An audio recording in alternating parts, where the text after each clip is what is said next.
Tahaksin täna rääkida Life TV partneritega ja Life TV partneritele, kes on praegu juba selles teenistuses kaasa löömas ja nendele, kes tulevikus seda tegema hakkavad. Ja alustuseks, nii nagu mul ikka kombeks on, ma tahaks võtta ühe piibliteksti kogu selle tänase teema nii-öelda vundamendiks või aluseks. Ja ma võtaksin selle piibliteksti Johannese 3.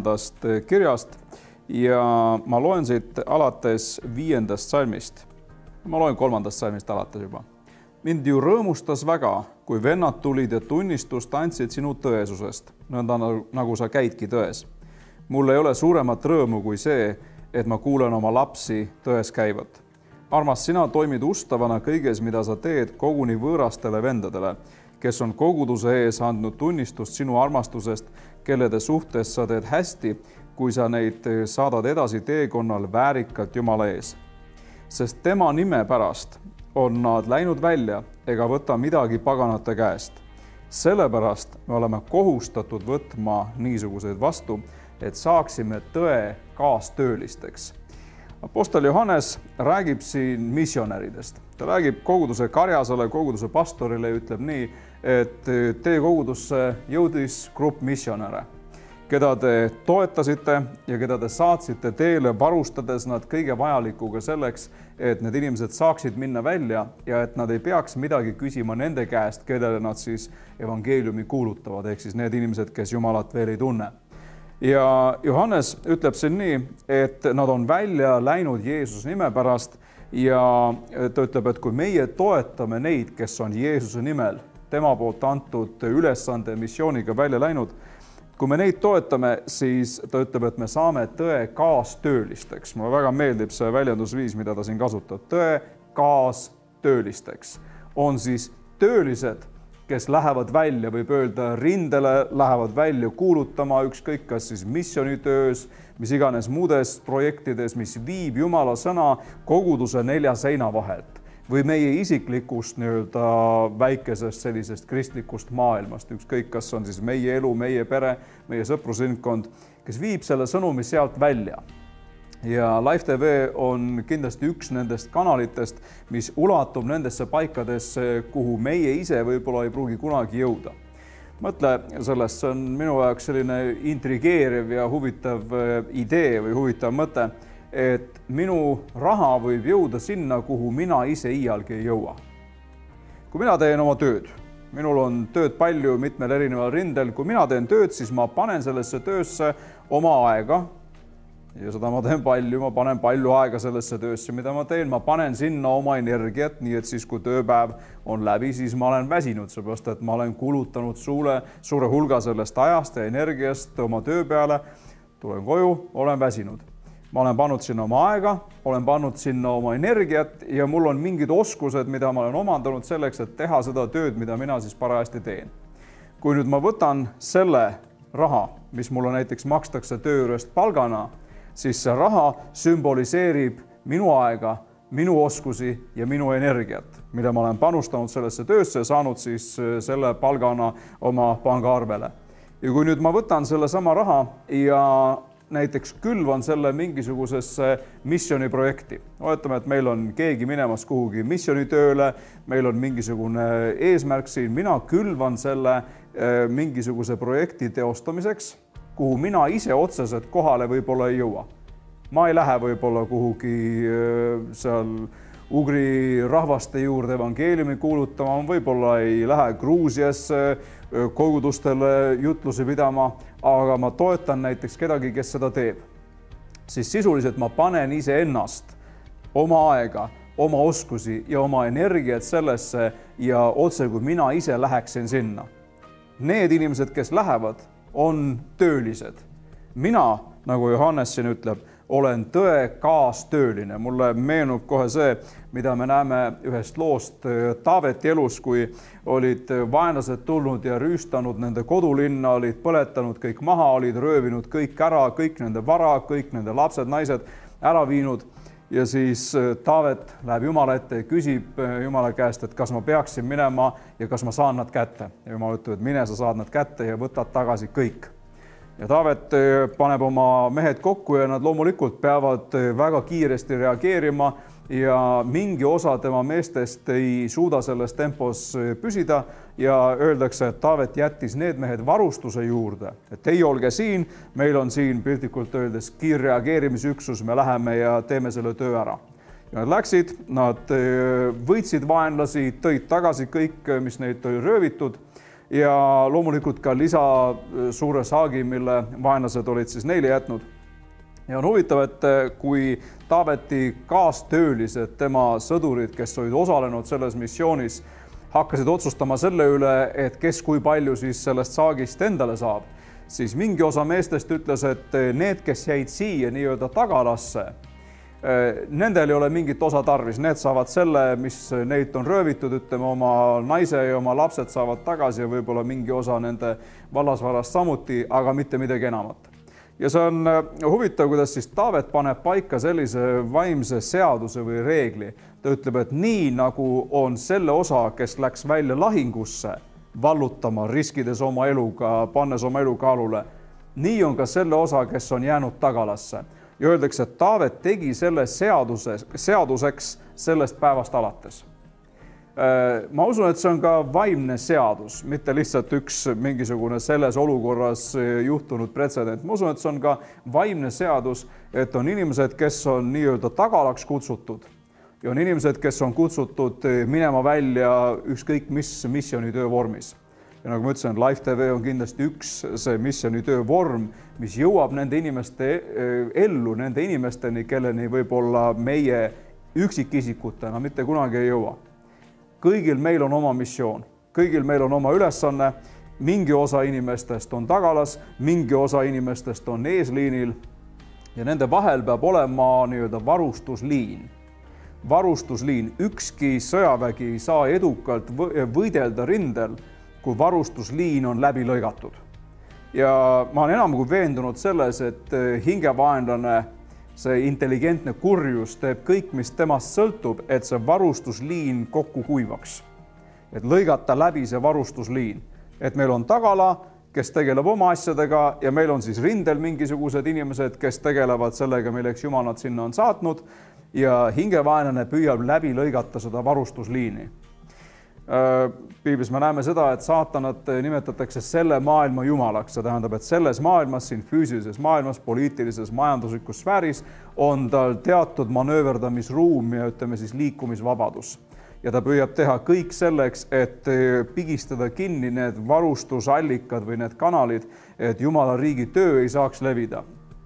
See oli palju aastaid tagasi, kui ma kuulsin ühte pastorit ütlemas midagi sellist, mis mul sõna otseses mõttes hinge betoneerus. Ta ütles, et koguduse vaesuse tõttu läheb iga päev inimesi põrgusse. Mõtle sellest, koguduse vaesuse tõttu läheb iga päev inimesi põrgusse.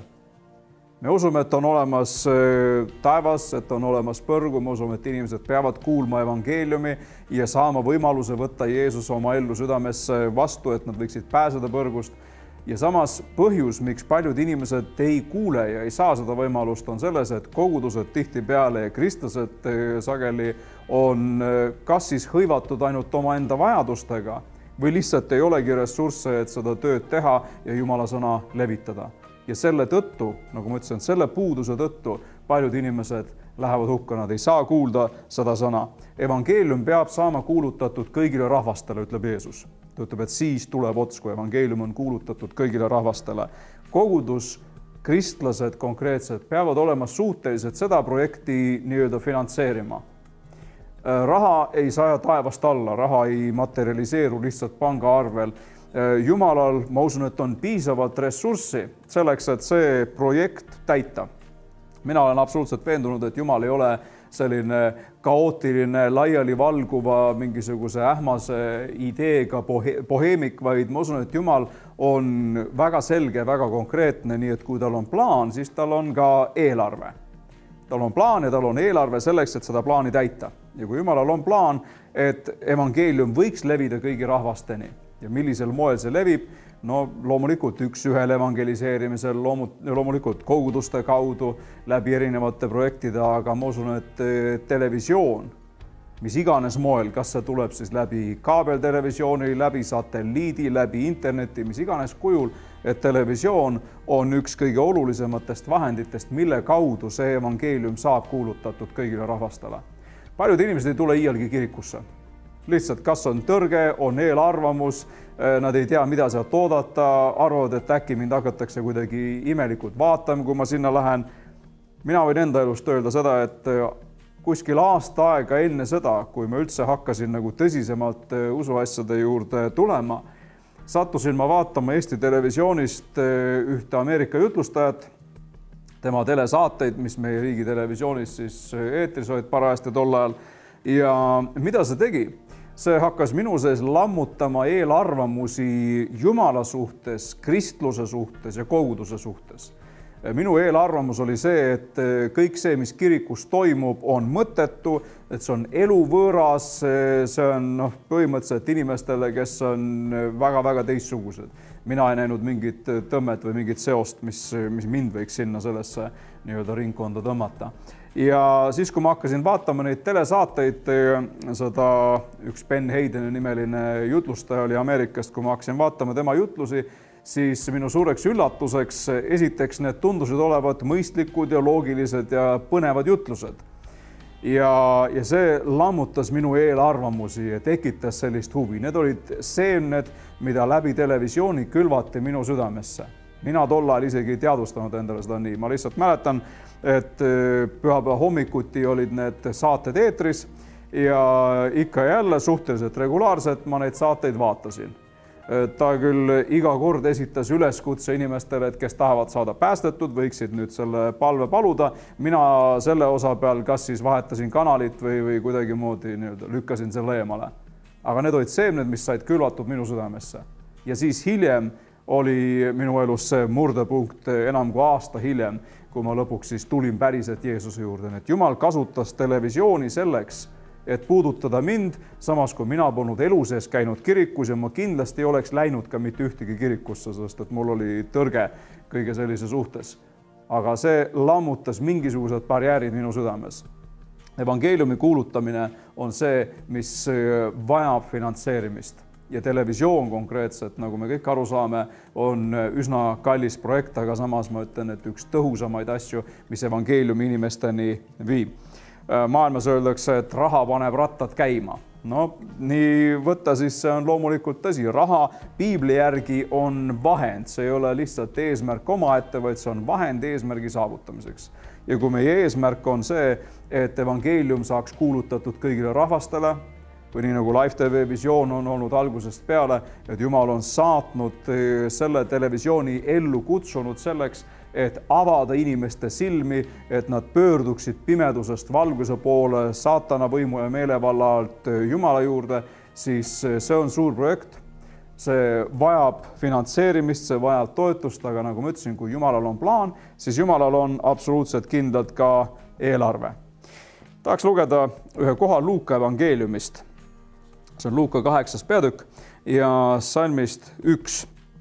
Pärast seda aega rändas tema, jutt Jeesusest siis, linnast linna ja külast külla ning jutlustas ja kuulutas evangeeliumi Jumala riigist. Ja need 12 olid temaga. Ja mõned naised, kelled tema oli terveks teinud kurjadest vaimudest ja tõbedest, Maaria, keda hüütakse Magdalenaks, kellest 7 kurja vaimu oli välja läinud, ja Johanna, Herodese varahoidja Kuusa naine ja Susanna ja palju muid, kes teda toetasid oma varaga. Me teame seda, et siis kui Jeesus oma avalikku teenistust alustas, siis oma puussepa töö pidi ta paratamatult kõrvale jätma. Ta ei saanud samal ajal teha taburette ja laudu ja toole ja aknaraame ja siis käia ringi ja kuulutada igal pool evangeeliumi. Siit me näeme, kus tuli Jeesuse teenistuse jaoks toetus. Mil moel tema ja need 12 meest ja veel teised jüngridki said oma vajadused täidetud selleks, et evangeelium võiks levida. Siin öeldakse, et oli hulk rahvast, kes toetasid materiaalsete ressurssidega oma varaga seda teenistust. Aga üks asi, mida ma tahaksin eriliselt siin rõhutada, on see, et kes need inimesed olid. Jeesus ei käinud tegemas lihtsalt kampaaniaid, et nüüd, kui ütleme siis templis on korjanduskarped, siis Jeesus istub oma personaalse korjanduskarbiga selle kõrval ja ütleb, et ei, ärge andke templile, andke hoopis mulle, mul on tähtsam töö. Me näeme, et need inimesed, kes Jeesuse teenistust toetasid materiaalselt, need inimesed olid need, kes olid ise saanud tema teenistuse kaudu abi. Seal öeldakse, et teda toetasid need inimesed, kes olid saanud tema teenistuse läbi kas vabaks kurjadest vaimudest, mingitest rõhumistest või kes olid saanud terveks, kelle elu oli muudetud. Jeesus oli külvanud sõna neisse, oli palvetanud nende eest, nende elu oli saanud muudetud ja siis öeldakse, et need samad inimesed tundsid, et nüüd saavad nemad midagi anda sellesse, et see sama asi, mis on nende elus juhtunud, võiks jõuda võimalikult paljude teisteni. Sama printsiipi me näeme päris mitmes kohas. Galatia kirja 6. peatükis ütleb Paulus, et siis, kui meid on õpetatud sõnaga, et siis me peaksime külvama, materiaalselt toetama neid. Seal on küll jutt konkreetselt kogudusest ja pastorist ja nii-öelda koguduse töös hoidmisest ja käimas hoidmisest, aga printsiip sisuliselt on sama. Et need inimesed, kes said abi, kes said õnnistatud, toetasid seda tööd, et võimalikult paljud saaksid seda sama. Ja see on ju täiesti loogiline, et inimene ei ole egoist, et mina olen saanud abi, mina olen saanud terveks või vabaks või mu elu on muudetud, nüüd halleluuja, tore on, ma lähen oma teed. Vaid need inimesed võtsid oma südame asjaks, et see sama muutev vägi ja see sama muutev sõnum võiks jõuda võimalikult paljudeni. Ja täpselt seda tegelikult saavad teha kõik Live TV vaatajad. Kui sa vaatad enda elu peale, ütled, et läbi nende jutluste, läbi nende saadete ja nende sõnumite olen mina saanud toidetud, vaimselt toidetud. Ma olen saanud kõhu täis, head tahket toitu Jumala sõnast. Ma olen saanud terveks, ma olen saanud vabaks mingitest probleemidest ja ma tunnen ja näen reaalselt, et mu elu on muudetud selle sõnumi tagajärjel, mida ma siit olen saanud. Siis tee seda sama, mida tegid need inimesed. Kui sa oled saanud abi, siis astu see samm, et keegi teine võiks saada abi. Täpselt samamoodi nagu sina kunagi. Üks koht veel, mis kindlasti ei tohiks jääda käsitlemata, on Pauluse kiri Filiplastele. Kiri Filiplastele ja ma loen siit 4. peatükist ja alates 10. salmist. Apostel ütleb, väga suureks rõõmuks issandas, aga oli mulle see, et te juba uuesti virgusite mõtlema minule. Sellele te mõtlesite ennegi, aga teil polnud selleks juhust. Ma ei ütle seda puuduse pärast, sest ma olen õppinud olema rahul sellega, mis mul on. Oskan elada vähesega ja oskan elada külluses. Olen kõigega ja kõigi oludega harjunud. Nii olema söönud kui ka nägema nälga, elama nii külluses kui ka puuduses. Ma suudan kõik temas, kes mind teeb vägevaks. Siiski te tegite hästi, et mind toetasite minu viletsuses. Ent teiegi, filiplased, teate, et armuõpetuse algusaegadest, kui ma läksin teele Makedooniast, ta räägib siis sellest, kuidas ta läks missioonireisile välja Makedooniast. Ükski kogudus ei olnud osaduses minuga, nüüd paneme tähele, andmise ja võtmise arvepidamises. Andmise ja võtmise arvepidamises, kui ainult teie. Sest Thessalonikassegi te saatsite minu tarviduseks ühe ja teise korra. Mitte, et ma andi püüan, vaid ma otsin vilja, mis kasuks oleks teie arvele. Mul on nüüd kõike ja mul on rohkesti. Ma sain küllalt, kui ma Epafroditoset võtsin vastu, mis te olite lähetanud magusa lõhnana ja armsa ohvrina, mis on Jumalale meelepärast. Aga küll minu Jumal täidab kõik teie vajaduse oma rikkust mööda auga Kristuses Jeesuses. Paulus räägib oma missioonist, oma tööst. Ütleb see nii, et mina saan oma vajadustega hakkama. Ma suudan toime tulla, on mul vähe või on mul palju. Ma olen sellega harjunud, mind ei mõjuta see, et mina teen oma tööd edasi ikka. Ja ma usun, et Jumala töö Live TV-s jätkub nii või teisiti. Jumalal on plaan, tal on eelarve ja tal on inimesed, tal on kõik ressursid selleks, et seda tööd edasi viia. Ja siis ta ütleb nii, et siiski te, filiplased, tegite hästi, kui te toetasite mind selles töös. Paulus ei olnud selline mees, kes nii-öelda prohveteeriks inimestel raha taskust välja. Paulus ei olnud selline mees, kes oleks manipuleerinud inimestega. Ta isegi Korintuse kirjas ütleb, et igaüks andku nii, nagu oma südames ta on otsustanud. Mitte kurva meelega, mitte sunniviisil, ühesõnaga mitte mingisugust manipulatsiooni, aga samas ta tegi teatavaks need vajadused. Korintuse kirjas, 2. Korintuse kirjas, 8. ja 9. peatükis, Filippi kirjas täpselt samamoodi. Ta ütleb, et te tegite hästi, et te toetasite seda tööd, seda sama missionitööd, milles tema osales. Ja ütleb nii, et see on vili, mis on kasuks teie arvele. Ühesõnaga, asi ei olnud selles, et Filiplastel olid mingisugused rahasummad, nad saatsid need Paulusele, nüüd olid nemad vaesemad ja siis Paulus sai midagi ära teha. Paulus ütleb nii, et see, mida te andsite, on nüüd vili, mis on läinud teie arvele. Meenutab mulle seda, kus Jeesus ütleb, et ärge koguge endile varandusi maa peale, vaid koguge endile varandust taevasse. Kuidasmoodi ma saan oma taevasele nii-öelda pangaarvele raha koguda? Täpselt siin ta sellest räägib. Võib-olla meenub ka see, mida ta ütles rikkale noormehele. Ta ütleb, et võta see, mis sul on, müü maha, anna vaestele, siis on sul varandus taevas. Ja kusjuures meie oleme muidugi sinna oma nii-öelda hariliku religioosse pliiatsiga juurde kirjutanud ja osa saad sa sellest alles siis, kui sa oled taevas. No mul on üllatus teile, taevas ei arveldata ei dollarites, eurodes, rublades ega grivnades. Taevas ei ole meil raha tarvis. Seal ei ole meil tarvis seda mingisugusest pangast välja võtta ja minna taevasesse poodi, et piima osta. Seal on niikuinii kõike küllaga. Sellest taevasest pangaarvest, millest Jeesus rääkis rikkale noormehele, millest ta rääkis mäejutluses, öeldes, et ärge koguge varandusi maa peale, kus koi ja rooste rikuvad ja vargad murravad sisse ja varastavad, vaid koguge endile varandust. Pange tähele, see on aktiivne tegevus. Koguge endile varandust taevasse, kus koi ega rooste ei riku ja vargad sisse ei murra ja ei varasta. Ühesõnaga, et see on taevane pank ja taevane pangaarve, mida ei mõjuta inflatsioon, mida ei mõjuta mingisuguse kas euro või rubla või dollari kursi kõikumine. Koguge endile varandusi taevasse. Paulus sellest samast räägib siin Filippi kirjas. Ütleb nii, et see on vili, mis on nüüd kasuks teie arvele. Te olete külvanud selle summa missioonitöösse. Ja ta ütleb, et see on vili, mis on teie arvel nüüd. Ja ta tunnistab, et te varustasite mind selleks tööks piisavalt, mul on nüüd kõike rohkesti. Ühesõnaga mitte nii, et vaevu, ühe ninasõõrmega nii-öelda püsin veel vee peal ja enam-vähem jään elama. Ta ütles, et mul on nüüd kõike rohkesti, te saatsite selle Anni otse kui armsa Jumalale meelepärase ohvri, nagu meeldiva lõhna. Ja nüüd tuleb selle asja nii-öelda nael. Salm 19. Kirjakoht, mida kristlastena, ma usun, et väga paljud meist on lugenud, tsiteerinud, tunnistanud, võib-olla tänanud Jumalat selle eest, et minu Jumal täidab kõik teie vajadused oma rikkust mööda auga Kristuses Jeesuses. Paneme tähele konteksti, kellele see tõotus anti. Mitte automaatselt kõigile kristlastele, et Jumal täidab kõigi kristlaste vajadused alati igal pool, sõltumata sellest, mida nad teevad või ei tee.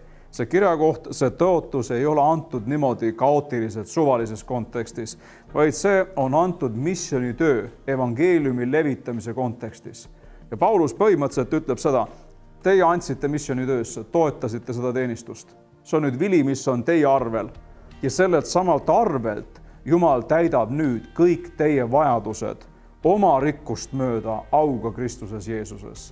See ei ole, nagu ma ütlesin, tõotus, mis oleks antud lihtsalt suvaliselt ükskõik kellele, vaid see tõotus on antud neile, kes hoolitsevad, et Jumala töö võiks levida. See on siis nende jaoks ja kehtib nende jaoks, kes osalevad selles suures projektis, evangeeliumi kuulutamises. Nende vajadused on Jumal tõotanud täita ja mitte lihtsalt nii, et enam-vähem mul kuidagi moodi arved makstud saaks ja toit laual oleks, vaid ta ütleb see nii, et küll mu Jumal täidab kõik teie vajadused oma rikkust mööda auga Kristuses Jeesuses. Jumal tasub inimesele, kes hoolitseb tema töö eest. Ei hakka ette lugema seda, ma usun, et paljud kindlasti teavad, prohvet Hagai raamatus esimeses peatükis Jumal räägib oma rahvale ja ütleb, et te hoolitsete oma kodade eest, aga minu koda on varemetes. Pange minu koda, minu töö ehk siis minu missioon, see on Vana Testamendi nii-öelda Jumala töö võrdkuju tempel. Pange see esikohale ja nähke, kuidas ma pööran ümber teie elu, materiaalsed olukorrad, sest siiamaani ei ole te seda veel näinud. Ta ütleb, et te teenite küll, aga kunagi ei ole piisavalt ja otse kui mingisugusesse ilma põhjata kotti loobite seda vilja ja kuidagi moodi ei tule otsaga kokku. Jumal tahab õnnistada oma rahvast. Jumal tahab õnnistada oma kogudust, aga Jumal on kutsunud meid, nagu ma selles esimeses kirjakohas ütlesin, olema need tõe kaastöölised, kes külvavad seda, millega Jumal meid on õnnistanud sellesse töösse. Nii et ma kutsun üles kõiki Live TV vaatajaid. Kui sa oled lihtsalt vaataja, sa oled saanud sellest osa ja nüüd sa vaatad oma elu peale, ütled, et ma olen saanud õnnistatud sellest. see on toitnud mind vaimselt. Ma tunnen, et ma olen saanud palvevastuseid selle tõttu, et siin saadetes on palvetatud ja õnnistatud mind, siis ma kutsun sind üles osale selles projektis ja toeta seda tööd. Pangaarve numbrid, kõik on teil varsti ekraanil, te saate seal näha, mismoodi seda teha. Tee seda usus. Mitte lihtsalt sellepärast, et üks jutlustaja sellest siin rääkis, tee seda otse kui Jumala ees.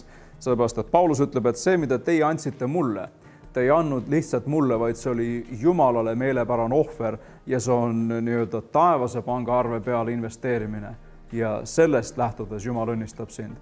Kui meie ehitame Jumala riiki, siis Jumal õnnistab ka meie elu, õnnistab meie pere, õnnistab meie tervist, õnnistab meie töö tegemisi, kõike, mille külge me oma käed paneme. Nii et osale selles projektis ja saa õnnistatud.